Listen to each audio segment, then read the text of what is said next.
Olá, meus queridos, tudo bem? A paz do Senhor Jesus Cristo para todos vocês. Eu sou o pastor Lucas e nós estamos no Step One, a primeira parada, as orientações da igreja Online World Church, uma igreja sem fronteiras.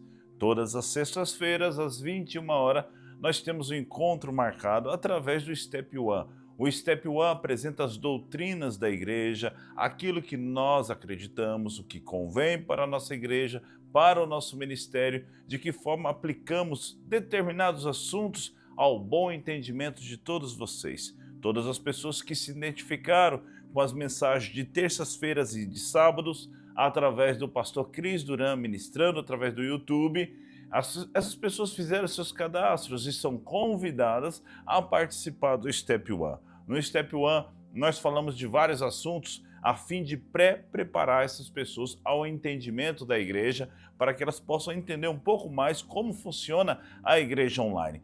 Todas as sextas-feiras, às 21 horas, tem um encontro marcado aqui no canal do YouTube OCBR. Além disso, nós revezamos em semana sim, semana não, através do Meet, onde nós temos um encontro oficial através de uma macrovinha, onde nós explicamos sobre cada palavra, cada mensagem ministrada aqui no Step One. Então as pessoas que fazem seus cadastros poderão participar desse encontro semanal, quinzenal, através do Meet, onde nós explicamos sobre cada palavra que é ministrada aqui todas as sextas-feiras às 21 horas. Para quem não conhece, tem uma playlist com outros cultos, outros temas a serem debatidos, a serem conversados sobre o referido assunto. Inclusive hoje estarei a ministrar uma palavra especial.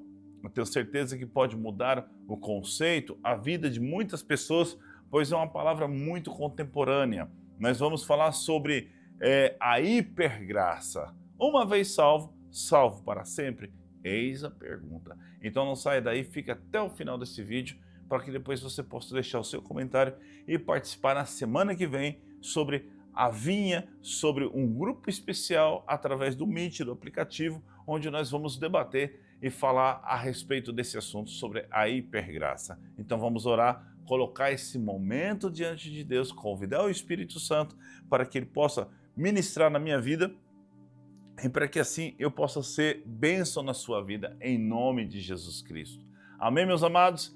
Feche seus olhos, onde quer que você esteja, curve a sua cabeça e deixe com que o Espírito Santo de Deus use a minha vida para poder ministrar na sua vida. Pai amado celestial, muito obrigado, Senhor, pela oportunidade de falar do Teu Evangelho, falar do Teu amor, falar da Tua palavra, falar dos Teus entendimentos, Senhor, daquilo que o Senhor derrama sobre nós. Inclusive, Pai, pedimos o Espírito do entendimento, da sabedoria sobre nossas vidas. Cerca nossas casas com os Teus anjos, repreendemos todo espírito maligno das trevas, tudo aquilo que tentar roubar a mensagem, a palavra, a semente que vai ser lançada aqui nesta noite. E em nome de Jesus Cristo, o Senhor possa nos abençoar, abençoar esse Step One, esse estudo de hoje, para que vidas possam ser transformadas em nome de Jesus Cristo. Amém. Você que ainda não é inscrito no canal do YouTube, ouci.br, inscreva-se já. Assim que acabar esse culto, essa mensagem, se inscreva para que você possa, inclusive, receber em primeiríssima mão os cultos, as mensagens, os louvores, os clipes, tudo aquilo que nós postamos de novidade, de lançamento no canal do YouTube da OC, você vai receber em primeiríssima mão. É só apertar o sininho e fazer parte dessa família que está crescendo toda semana. E tenho certeza que a igreja vai até a sua casa para abençoar a sua família em nome de Jesus Cristo. Amém? Vamos falar sobre a hipergraça. Vivemos, meus amados, em uma geração onde o evangelho da conveniência tem substituído o evangelho da cruz. E isso é fato. A doutrina da hipergraça, por sua vez, se tornou cada vez mais popular entre muitos pregadores contemporâneos dessa era, que prega uma vez salvo e salvo para sempre. Stand-up, coaches, pregadores modernos que têm usado de uma forma, uma ferramenta de modernidade contemporânea para trazer para a igreja desse século as pessoas que não querem real compromisso com Deus, o comodismo, a preguiça, a mornidão, têm adotado a igreja de uma vez salvo e salvo para sempre. Talvez seja uma visão calvinista, talvez seja uma visão teológica, talvez. É o que muitos calvinistas pensam. E o que o arminianista pensa? Quais são as divisões teológicas entre um e outro? O que a Bíblia de fato fala? O que nós que temos o Espírito Santo podemos reconhecer com isso tudo? Reter o que é bom e descartar o que não vale nada, o que é ilusão e invenção humana. Não se esqueça que João Calvino era homem. Então, por aí começamos a nossa pregação a respeito da hipergraça. Bom, meus amados, é uma doutrina que minimiza a importância do arrependimento contínuo. Enfatiza a graça de forma desequilibrada, eliminando a responsabilidade do homem, ensina que uma vez salvo, salvo para sempre, independentemente do estilo de vida que você possa adotar ou que você leva. E isso é totalmente fora dos padrões da Bíblia, né? Romanos 8:1 é um dos textos usados por pregadores que adotam o estilo da hipergraça. Agora, pois, já nenhuma condenação há para aqueles que estão em Cristo Jesus. É verdade. João 10:28, dou-lhes a vida eterna e jamais perecerão. Também é verdade. Efésios capítulo 2, versículo 8 e 9, porque pela graça sois salvos, é verdade.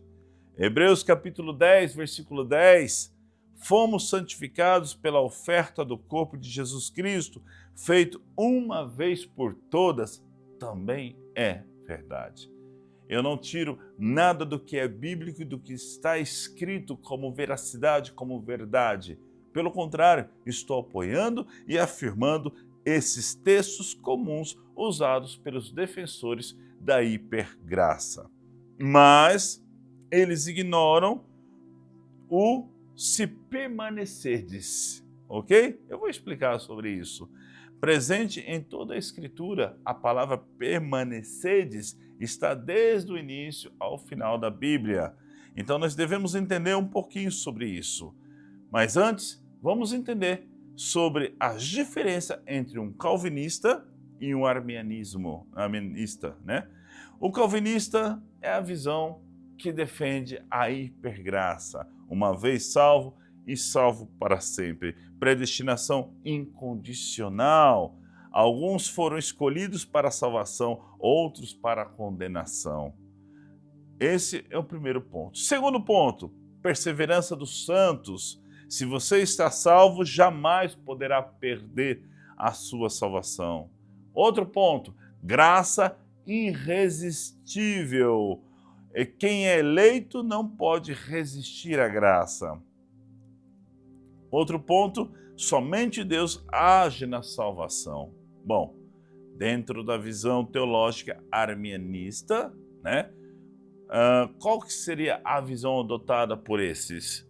O livre-arbítrio. O livre-arbítrio para eles é real. O homem pode aceitar ou rejeitar a salvação. Perseverança condicional. A salvação pode ser perdida se não houver santidade e perseverança na visão teológica arminianista, né? Graça resistível. O homem pode resistir à ação do Espírito Santo. O que mais? Deus chama, mas o homem responde. Ou seja, por que a hipergraça é um engano? O porquê que tem diferentes opiniões teológicas referente a esse assunto? Meus amados, eu oriento vocês a lerem a Bíblia, estudarem a Bíblia, deixarem ser direcionados pelo Espírito Santo, por pessoas maduras que possam lhe conduzir a um conceito e entendimento baseado no Espírito Santo, com direções do Espírito Santo. Então peça sabedoria para Deus, peça entendimento para Deus, peça conselho para Deus, porque o homem, ele é falho e suas teorias piorou. Entende? A indireta, bem direta que eu estou falando aqui, Então muitos podem criticar porque vai defender uma bandeira calvinista, outros arminiana. Entretanto, eu vou defender a Bíblia, o Espírito Santo, o conceito mais profundo do entendimento e a sabedoria que o homem pode ter e levar consigo é a direção do Espírito Santo e não bases teológicas criadas por homens mortais, comedores de arroz e feijão. João, capítulo 15, versículo 6. Se alguém não permanecer em mim, será lançado fora. A salvação requer permanência. Quem acredita uma vez salvo e salvo para sempre, leia João 15, 6. Se alguém permanecer em mim, será lançado, ou melhor, desculpa, retifico. Se alguém não permanecer em mim, será lançado fora. Aqui a exigência é permanecer. Lembra que eu falei lá atrás? Mateus 24, 13. Aquele, porém, que perseverar até o fim, será salvo. É necessário o que aqui? Uma perseverança. Perseverança na santidade, perseverança na comunhão em Cristo Jesus, no Espírito Santo com o Pai, perseverança em guardar os mandamentos do Senhor, porque aquele que me ama guarda os meus mandamentos, perseverança em viver em santidade, esmurrando a sua carne todos os dias. Afinal, cada dia tem seu próprio mal. Não foi à toa que o apóstolo Paulo falou sobre isso, porque a perseverança consiste em amor, em continuidade, em esperança, em viver uma vida íntegra, reta, humilhando-se a si mesmo e deixando com que Jesus seja exaltado em ti, esmurrando a sua própria carne, seu ego, seu orgulho, porque se alguém não permanecer no Senhor Jesus, em Jesus Cristo, será lançado fora. Pode alguém dizer que é salvo, querer viver Jesus, mas não permanecer nele, viver a prática do pecado só porque aceitou-lo e dizer que está salvo? Isso é engano, engano doutrinário. A santidade, meus queridos, é um requisito para permanecer, para ser salvo. Hebreus 12, 14 diz assim: segui a paz com todos e a santificação, sem a qual ninguém verá a Deus. Ou seja, não basta apenas receber Jesus Cristo ou ser batizado. É necessário que seguir a paz com todos e a santificação, santificar todos os dias, sem a qual, sem santificação, sem santidade, ninguém verá a Deus. Isso exige uma condição. Se você não for santo como o Senhor é santo, não verá a Deus. Não adianta dizer, este está no pecado, está desviado, mas ele está salvo, ele vai voltar. Sem santificação, não verá a Deus. 1 Pedro capítulo 1, versículo 16, sede santos porque eu sou santo. E o que dizer da parábola do vinhateiro? A parábola que nós pregamos aqui na OUCE, na nossa igreja, em Lucas capítulo 13, do versículo 6 ao 9, nós falamos claramente a respeito, se uma árvore não der fruto, ela será cortada, será lançada no fogo, será lançada fora. O vinhateiro tem um dever de adubar, de escavar, de adubar as raízes, de cuidar da árvore, de podá-la, a fim de ela produzir fruto. E é necessário um tempo adequado, se necessário 1, 2, 3 anos, e se necessário interceder e pedir mais um ano para o dono da vinha, porque o dono da vinha questiona na parábola do vinhateiro o porquê essa figueira ocuparia um espaço inutilmente, inutilmente o espaço, porque a vinha tem valor. A água tem valor, o cuidado de um vinhateiro tem valor, o amor tem determinado valor, a fé tem valor. E a figueira improdutiva receberia mais um tempo?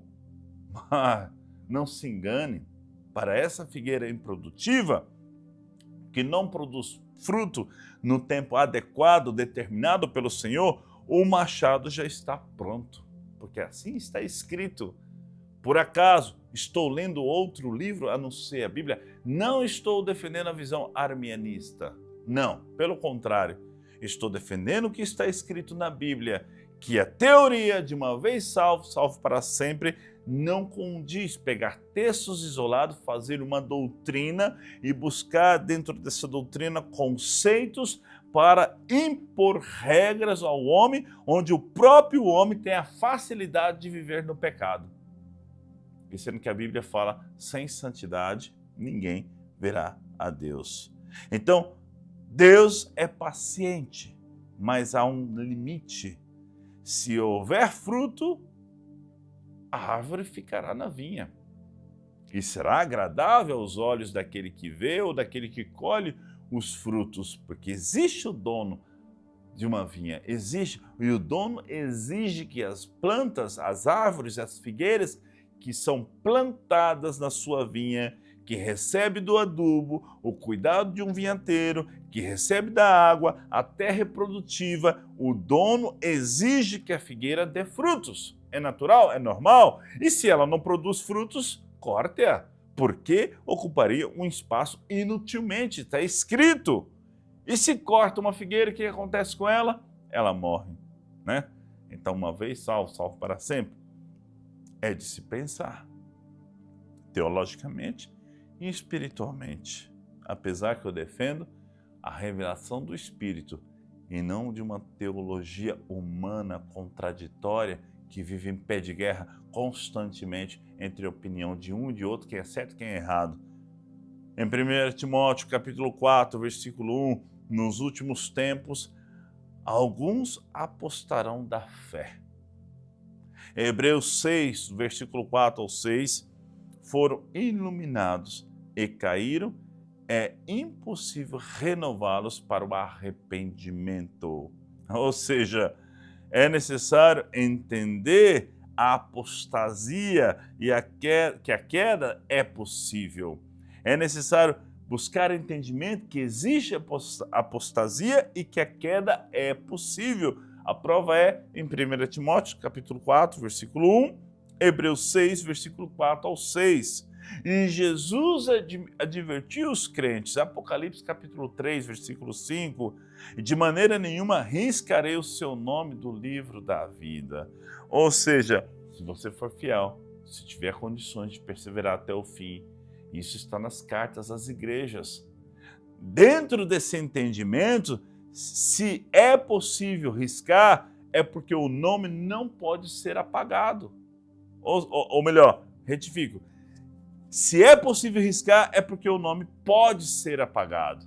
Então, de maneira nenhuma, riscarei o seu nome do livro da vida, aquele que perseverar até o fim, aquele que ganhar a coroa da justiça, aquele que perseverar em todas as áreas determinadas e descritas ali as cartas das igrejas da Ásia Menor. Então, se é possível, sim, o seu nome será riscado. Por quê? Porque algo tu fizeste de errado, se vê na prática do pecado, porque a longanimidade do Senhor tem um prazo de validade. O Senhor, Deus Todo-Poderoso, que corrigia severamente na lei, matando homens, colocando castigos, doenças, enfermidades, pode também ser rigoroso, assim como o Deus da lei, na graça, em matar também? Eis uma pergunta teológica. Bom, a hipergraça defende uma vez salvo e salvo para sempre. Mas Ananias e Safira não eram discípulos da igreja em Jerusalém? Não eram discípulos de Pedro? Ananias e Safira não faziam parte da igreja, não eram dizimistas da igreja em Jerusalém? Claro que era. E o que aconteceu com Ananias e Safira? Por mentirem a Deus, mentirem ao Espírito Santo, Ananias morreu. Ele recebeu parte da venda de um terreno, escondeu o dinheiro, não deu à igreja, não trouxe o seu dízimo à casa do tesouro, não deu as suas ofertas aos irmãos da igreja em Jerusalém, e por mentir, não a Pedro, mas ao Espírito Santo, a Deus, Ananias morreu instantaneamente. Atos dos Apóstolos está escrito isso. E o que dizer o que aconteceu com Safira? Safira entrou, viu seu esposo morto, teve a oportunidade de falar a verdade, porque Pedro perguntou, ela mentiu, ela afirmou a mentira do seu esposo. E o que aconteceu com Safira? Morreu também. E os dois foram levados para fora para serem enterrados. E aconteceu isso na lei ou na graça? Na graça. Né? Então, o machado já está posto à raiz da árvore. Mateus 3:10. Só permanece quem dá frutos. Isso tem que ser claro. Só permanece quem dá fruto. Na vinha do Pai, só permanece quem dá fruto. Não pode contrariar o que está escrito. A parábola das 10 virgens tinha 5 sensatas e 5 insensatas. Mateus 25.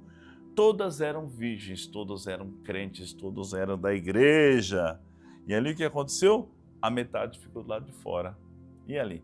Não eram salvas? As outras 5? Ou por que ela não entrou? Outro detalhe, o servo mau que enterrou o talento em Mateus 25, do 24 ao 30, a parábola dos talentos, ele foi lançado nas trevas exteriores, no fogo do inferno. Está escrito que ele foi um servo mau e infiel. Mas antes ele foi chamado de quê? Servo. Ele foi chamado de servo. Ele não seria salvo também? E a candeia removida. A igreja pode ser rejeitada, sabia disso? Em Apocalipse 2:5. Senão eu tirarei de ti o teu candelabro, a tua candeia.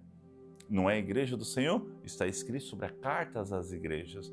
E por que tem igreja que teme em relação a uma vez salvo, salvo para sempre? Porque lhe convém. Lhe convém permanecer no erro, no engano, no pecado e fazer tudo o que faz, os delitos e trazendo o pecado, o mundo para dentro da igreja e depois dizer, somos salvos. Foi batizado? Somos salvos. É claro, são homens políticos poderosos que apenas defendem uma doutrina conveniente. Então, meus amados, o machado já está pronto. Olha só, uma vez salvo, salvo para sempre? Então me explica isso. Só permanecer quem dá fruto, isso é relativo à vinha do Pai e o machado já está pronto. Uma vez salvo, salvo para sempre, me explica por que ficou do lado de fora 5 virgens e não entrou no reino dos céus. Uma vez salvo e salvo para sempre, explica-me sobre a parábola dos talentos, por que o servo foi lançado no inferno. Uma vez salvo e salvo para sempre, por que a candeia foi removida? Leia Apocalipse capítulo 2, versículo 5. O que dizer também de Lázaro e o rico? O que dizer de muitas outras passagens? Meus amados, a hipergraça gera crentes acomodados, sem temor a Deus, sem fruto e sem santidade. É a doutrina preferida das celebridades, principalmente as celebridades gospel. O que mais? É a doutrina de pessoas que querem viver como o mundo vive e ainda diz ser salvas. Gera uma igreja morna, laodiceana, que Jesus vai vomitar. Apocalipse 3:16. O verdadeiro evangelho, meus queridos, é o evangelho da graça, mas também da verdade. O verdadeiro evangelho está escrito lá em João 1:17. A graça e a verdade vieram por meio de Jesus Cristo. A graça salva, transforma, sustenta, mas exige resposta. Exige compromisso, exige renúncia, exige permanecer firme, exige santidade. A graça de Deus não é uma licença para pecar, mas um poder para vencer o pecado. Aleluia! A salvação é um presente gratuito. Aleluia! Mas a vida eterna é a colheita de uma vida de obediência. Aquele que perseverar até o fim será salvo. Não vos engane. Deus não se zomba. Ou melhor, de Deus não se zomba. Aquilo que o homem semear, isso também ceifará. Gálatas 6:7. A cruz, meus amados, não é um passaporte para o pecado. É um chamado para o arrependimento. É um chamado para o arrependimento.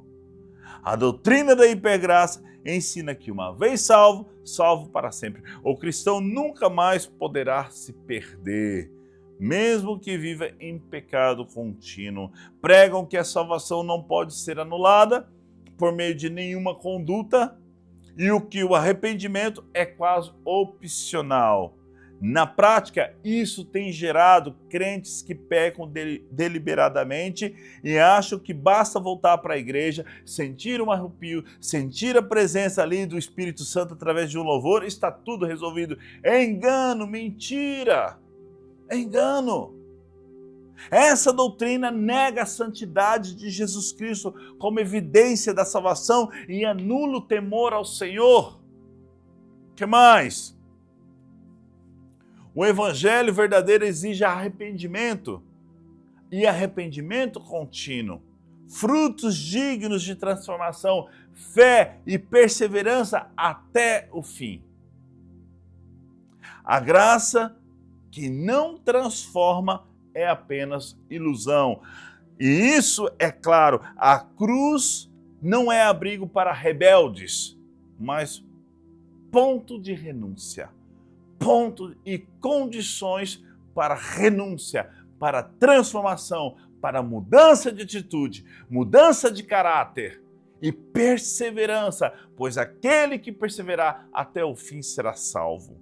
A hipergraça é a mentira transvestida de amor. Ela ensina que não importa como você vive, desde que um dia você tenha aceitado Jesus Cristo, diz que a salvação é incondicional, mesmo que o coração esteja longe de Deus.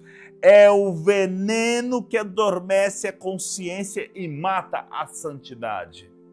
Vou repetir? É o veneno que adormece a consciência e mata a santidade. O verdadeiro evangelho não é um convite ao céu, meus amados, mas é um chamado à cruz, é um chamado à renúncia. Jesus disse: se alguém quer vir após mim, negue-se a si mesmo, tome a sua cruz e siga-me. Lucas 9, 23. Está escrito, é um evangelho de renúncia e não de conveniência. A graça que não exige renúncia não vem de Deus. A Bíblia é clara, sem santidade ninguém verá ao Senhor. Hebreus 12, 14. Não adianta levantar as mãos no culto e viver como o mundo. A árvore que não der fruto será, sim, senhoras e senhores, cortada. E muitos vão se surpreender no dia do juízo final. Muitos irão gritar: Senhor, Senhor, pregávamos em teu nome, curávamos enfermo em teu nome, expulsávamos demônio em teu nome. Afastai-vos de mim, porque eu nunca vos conheci. Muitos irão ter muita surpresa. A virgem que não tem azeite ficará do lado de fora. O servo que enterra seu talento será lançado nas trevas. A árvore que não der fruto será cortada. A salvação, meus queridos, é um dom, mas a vida eterna é uma jornada de obediência. Se está escrito todas essas coisas, o porquê nós questionamos e partimos e temos que defender, de fato, uma linha teológica. O porquê que eu tenho que ser calvinista ou arminianista é porque um defende uma vez salvo, salvo para sempre, e o outro defende também o livre-arbítrio. Qual que é a predestinação, o livre-arbítrio? Qual que é o correto? A palavra de Deus, o Espírito Santo a direcionar. Afinal, homens como Pedro, Tiago, João, o apóstolo Paulo, Josué, Moisés, Ezequiel, foram homens inspirados pelo Espírito Santo.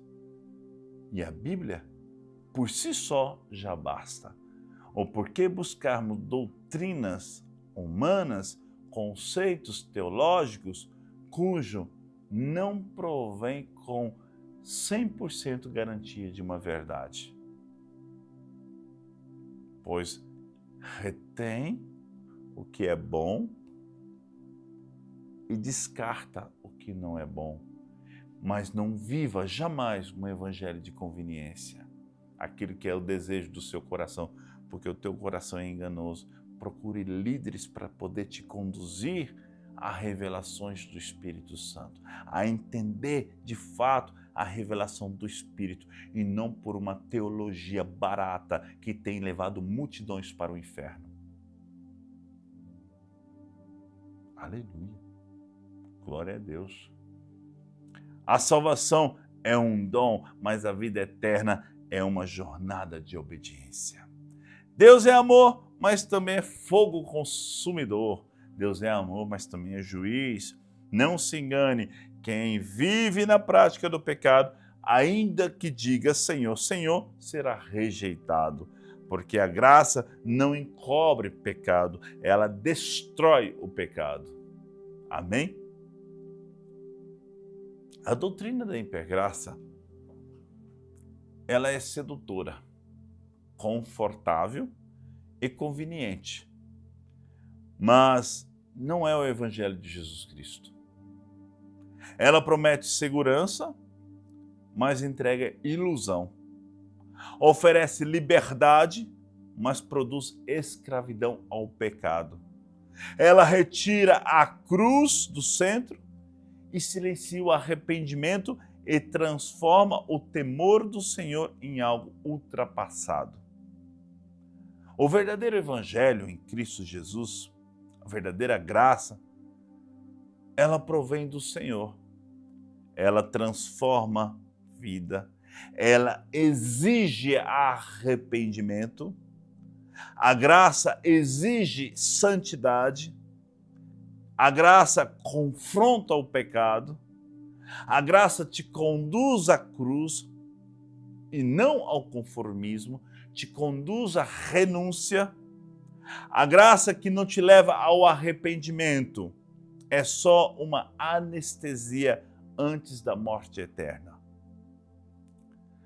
A salvação não é um carimbo, amados, para um passaporte ou uma aliança viva que precisa de ser honrada por qualquer homem. Não, a salvação é uma aliança viva que precisa ser honrada com obediência, fé e perseverança. Aleluia. A Bíblia não diz quem levantar a mão será salvo. Pelo contrário, mas quem perseverar até o fim será salvo. Mateus 24:13. Cuidado com o evangelho sem cruz, cuidado com a graça sem verdade, cuidado com o amor que não corrige, porque o Deus que salva também é o Deus que julga. E o que Jesus fez? Jesus, ele curou, Jesus condenou, Jesus libertou, Jesus salvou, Jesus proporcionou a vida eterna. Para isso, Jesus pediu para que homens carregassem as suas próprias cruzes. Renunciar. Hoje o Espírito Santo de Deus chama você, chama nós ao arrependimento real, à fé que deve ser praticada em santidade e diariamente. A cruz não é um esconderijo para rebeldes, é o altar onde os verdadeiros filhos de Deus morrem para o mundo e vivem para Deus. Glória a Deus. Agora, eu andei pesquisando, observando e preparando essa pregação e observei que existem algumas igrejas no Brasil que pertencem à doutrina da hipergraça e tem sido adotada por algumas denominações e líderes no Brasil, que enfatiza a graça de Deus de uma maneira que, segundo eles, pode minimizar a importância do arrependimento contínuo e da santidade. Entre os nomes mais frequentes associados, na minha pesquisa, eu pude observar algumas denominações. No Rio de Janeiro, tem a Nova Igreja do Rio de Janeiro, conhecida por suas pregações centradas na graça e na identidade do cristão em Cristo. Em Goiânia, líderes da sua igreja, a Videira, com sede em Goiânia, que nós conhecemos bem, enfatiza a suficiência da obra de Cristo e a nova aliança. Eles são 100% adotam a hipergraça. A comunhão Abba, com mensagens focadas na identidade do crente e na vida vitoriosa pela graça. O que mais?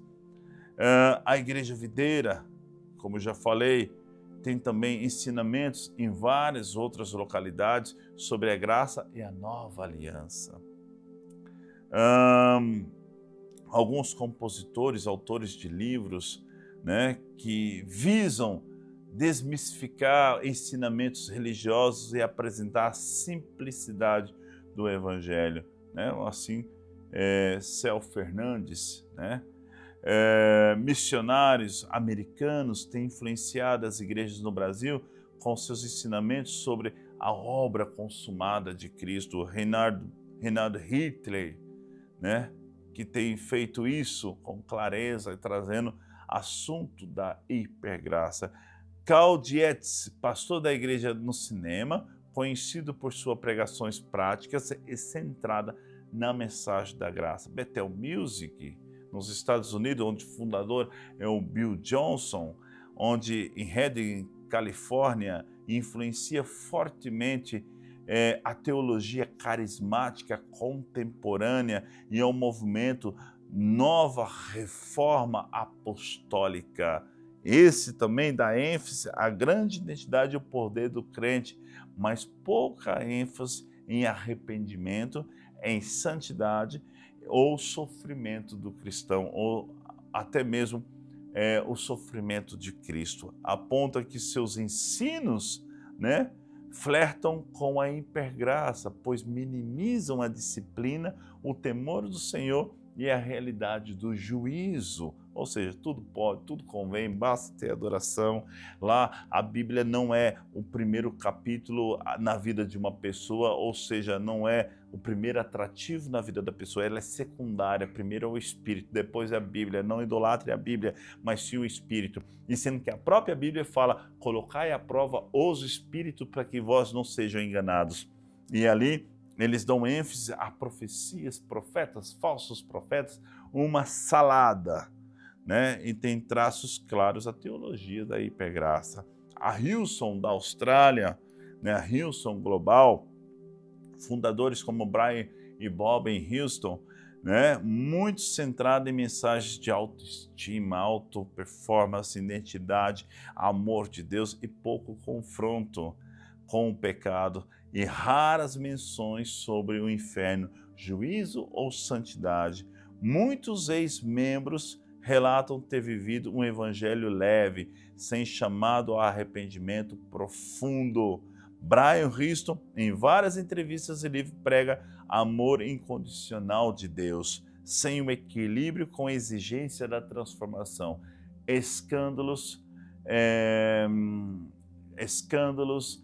corrupção ativa, que mais abuso emocional, espiritual, tudo isso é relatado aos escândalos que ocorreu recentemente a respeito da Hillsong. Kenneth Hagin, que escreveu um livro em nome de Jesus Cristo, e também tem o movimento do Rema, movimento das palavras da fé, né, o carisma, por exemplo, né, que é adotado por igrejas brasileiras, pregam a chama, a justiça em Cristo de forma extrema, com ênfase no poder das palavras de prosperidade, né? A unção da prosperidade, mover da prosperidade, e uma posição espiritual, mas com baixo apelo à mortificação da carne. Kenneth Hagin, embora valorize a condição positiva e a vitória espiritual, tende a desprezar a necessidade de arrependimento contínuo. Hegel foi um dos precursores da teologia moderna da hipergraça, ainda que não usasse esse termo, mas ele é um adepto, né, teológico importante da hipergraça atual. A Igreja Batista da Lagoinha, algumas unidades, vamos dizer assim, em Belo Horizonte, liderada por André Valadão, né, não mais Márcio, mas André Valadão. Outros nomes associados como Ana Paula Valadão, Gustavo Paiva, André Fernandes. A Lagoinha tem como denominação em vários locais do Brasil e no mundo, diversas, assim como a Hillsong, e tem seus líderes abraçando o evangelho emocional e leve, com forte influência da Bethel Music, da Hillsong e palavras de fé. André, por exemplo, tem pregado sobre a identidade e a graça de forma que alguns teólogos apontam como hipergraça disfarçada. Depende da unidade ou do líder, mas a presença da teologia da hipergraça faz parte de sua rede. A Igreja Atitude no Rio de Janeiro, comandada aí por José Valandro, tem a igreja onde Michele Bolsonaro congregava. Enfatiza o amor de Deus e a graça, mas tem sido cuidadosa em não negar a santidade ou responsabilidade cristã. Ainda assim, já foi criticada por diversos que suavizam o pecado ou usam uma linguagem emocional em excesso. Não é declaradamente da hipergraça, mas pode se aproximar com certas pregações e movimento, principalmente a teoria da prosperidade. Ou seja, Bethel Music, podemos considerar um alto envolvimento na hipergraça. Hillsong, a mesma coisa. Kenneth Hagin, base teológica totalmente hipergraça. A Lagoinha, podemos considerar de forma moderada ou alta, depende da unidade, daquilo que se prega nas suas unidades, principalmente em São Paulo. Igreja Atitude, de forma moderada, mas a ênfase é sim a teoria da prosperidade, dos empresários, dos poderosos. E o alinhamento com a hipergraça, ele é perigoso. Por quê? Porque essas igrejas têm levado milhões para o inferno. E líderes centram em si mesmo o poder, onde eles dominam sobre cidades, estados e nações, e promove uma teologia e defende de forma ferrenha essa teologia barata, uma teologia usurpadora, uma teologia totalmente anticristão. Anticristo. Porque esses estão levando milhões para o inferno. Mas, infelizmente, o Senhor entrega um grupo de pessoas aos seus próprios prazeres, às concupiscências da sua carne, e para muitos merecem o líder que tem. Essa é a mensagem a respeito da hipergraça. Nós, na Online World Church, na OUCE, somos contra uma vez salvo e salvo para sempre, pois o machado já está posto e a árvore que não der fruto será cortada. A paz do Senhor Jesus, e encontro todos aqueles que fizeram seus cadastros junto no Step One, ali na próxima sexta-feira, a falar desse assunto. Até lá, um forte abraço.